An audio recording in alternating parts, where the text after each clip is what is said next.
So you're thinking of moving to Aurora, Colorado, and you're wondering, how do I even get started? What are the steps that I should take to ensure a smooth move and to find the right home for me and my family? Well, that's exactly what we're talking about today, so you're in luck. I'm gonna share 5 steps that will help you ensure you pick the right spot, the right location, and that things are smooth and easy for you. The first thing to determine is which part of Aurora did you want to live in? And that most likely will be determined on where you're going to be working, because Aurora is the 3rd largest city in the state of Colorado. It's only behind Denver and Colorado Springs, and it's the 2nd largest in the metro area. It has a population of about 386,000 people, and that's according to the 2020 census. And it spans a huge geographical area. It's 163 square miles, so you can see the city is large. So if you're working in downtown Denver, well, Southeast Aurora, that might not be a good spot for you because you're gonna be driving a lot. You'll probably want to be closer to North Aurora, or maybe just closer to Denver in general. And now here's a map of Aurora, so you can see where it sits in relation to Denver. So if you look at the map and have Denver as like the center point of a clock, Aurora sits at like the 2 o'clock, 3 o'clock, and 4 o'clock hour on a clock. So again, you probably don't want to be in the very southeast part of Aurora and working up in Denver, downtown Denver, or North Denver. Now, if you're working at the Denver Tech Center, well, that spot might be a great location for you.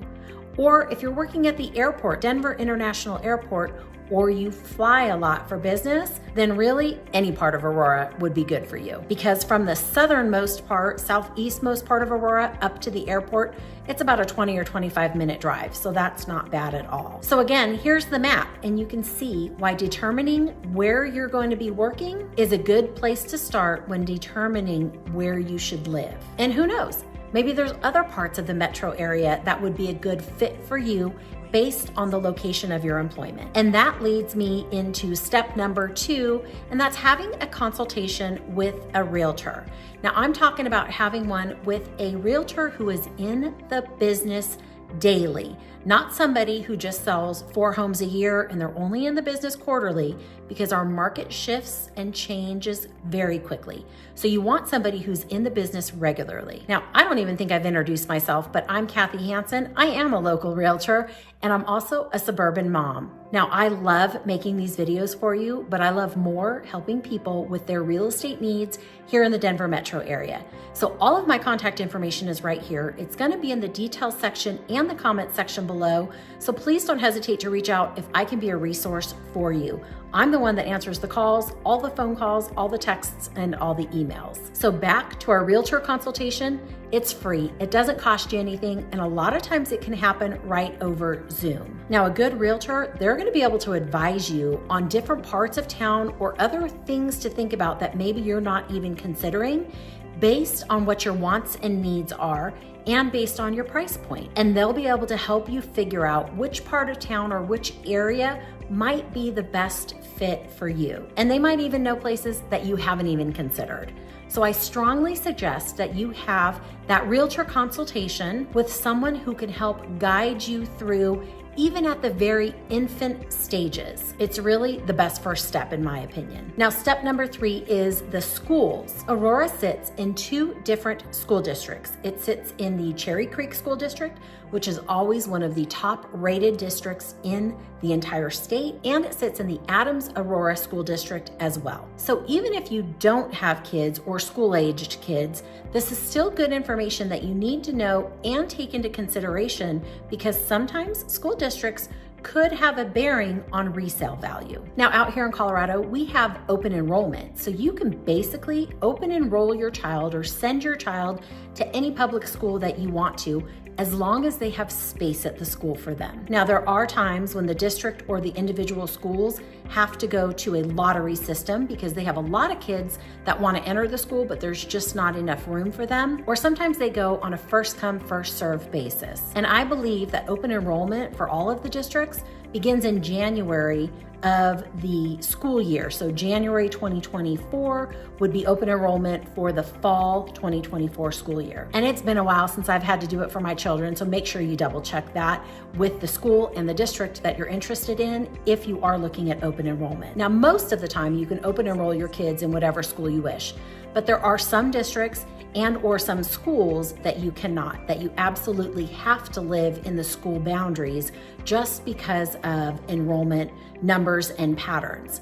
Now, don't hold me to this, but I believe Cherry Creek and Littleton Public Schools are districts where you need to live within the district boundaries, or they just might have some schools that you have to live within those school boundaries. Now, this changes on a regular basis, so make sure you're looking into it. But those are the two that come to mind for me that do not accept open enrollment. And I know for like me growing up, you had to live in the school district boundaries or the school's boundaries in order to attend that school. Otherwise, you used like your grandmother's address or a friend's address or something like that to get your kid in. Well, now you don't have to do that here in Colorado. Open enrollment happens all the time. So if school districts are important to you or particular schools are important to you, then you should look into that prior to deciding where to live. Now, you can check out schools and school districts on niche.com or greatschools.org, and I highly suggest that you check out individual schools and the district on both of the websites. Now, step number 4 is coming out here in person. Make a trip out here, make it a long weekend.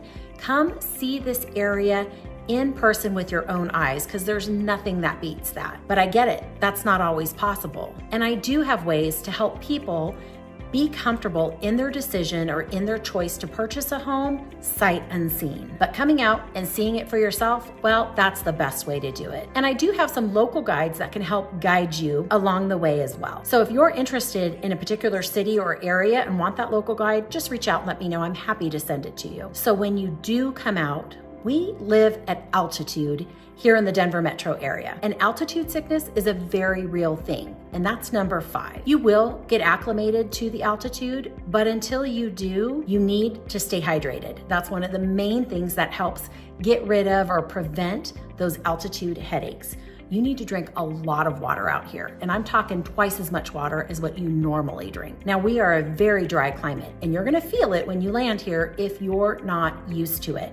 So make sure you pack lotion and lots of chapstick. So we are an area where people keep chapstick, one in their purse, one in their gym bag, one in the work bag, 1 or 2 in the car. We have them everywhere because you use it all the time. And you also need sunscreen, even in the winter time here.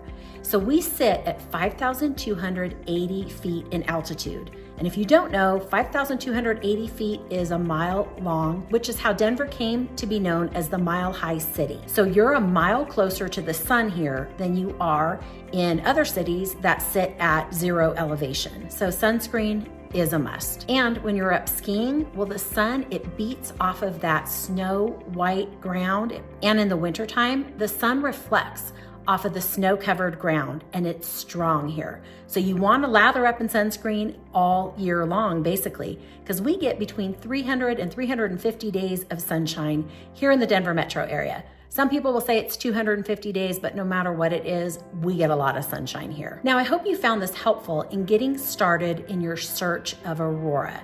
Now, you can probably use all of this information for any other parts of the metro area. But if you found this information helpful, would you go ahead and hit that like button? Let me know, send me some love.